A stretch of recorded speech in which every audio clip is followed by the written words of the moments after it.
Setelah dibuka pada 23 Juni 2020 yang lalu, keberadaan pos pengawasan COVID-19 di pintu masuk Buleleng mulai dievaluasi.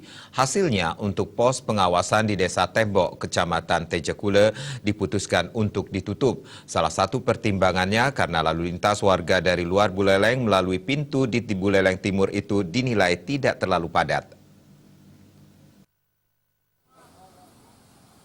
Hal itu diungkapkan Sekretaris Gugus Tugas Percepatan Penanganan COVID-19 Buleleng, Dr. Andas Gede Suyasa. Keputusan menutup operasional pos pengawasan di Buleleng Timur itu diambil dalam rapat koordinasi Forum Komunikasi Pimpinan Daerah yang dipimpin langsung Bupati Buleleng Putu Agus Suratnyana. Dalam rapat itu terungkap kedatangan warga dari luar Bali ke Buleleng tergolong sepi. Selama pos ini dibuka, tim gabungan yang ditugaskan mengawasi lalu lintas dari luar Bali tidak banyak yang berhasil dideteksi dengan mengecek surat keterangan bebas COVID-19 dan melaksanakan rapid test antigen. Dengan fakta itu, gugus tugas kemudian mengambil kesimpulan kalau pintu masuk di Buleleng Timur itu tidak berpotensi memicu terjadinya penularan virus corona.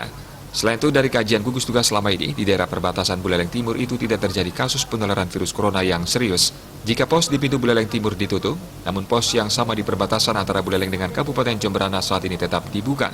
Gugus tugas menilai pergerakan penduduk dari luar Bali melalui pelabuhan Gili Manuk masih tergolong tinggi. Selain itu, dari perkembangan penyebaran virus corona belakangan ini, beberapa daerah di luar Bali sekarang masih menghadapi kasus penyebaran COVID-19 yang tinggi. Untuk itu, tim gabungan di pos pengawasan Labuan Lalang Desa Sumber Kelampok, Kecamatan Kerugak ini tetap dibuka. Sesuai kebijakan pemerintah daerah, keberadaan pos pengawasan ini berlangsung selama 30 hari. Itu artinya sejak dibuka pada 23 Juni 2020, maka operasionalnya akan berakhir 23 Juli 2020 ini. Di sisa masa pengawasan ini, siapapun penduduk dari luar Bali yang akan masuk ke Buleleng wajib melengkapi diri dengan surat keterangan bebas COVID-19.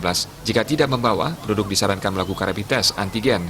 Kalau reaktif, maka akan langsung dirujuk ke Rumah Sakit Pratama RSP Grimas, Kecamatan Sawan. Jika menolak rapid test antigen, sanksinya penduduk bersangkutan harus putar balik dan tidak diizinkan berkunjung ke Bali Utara.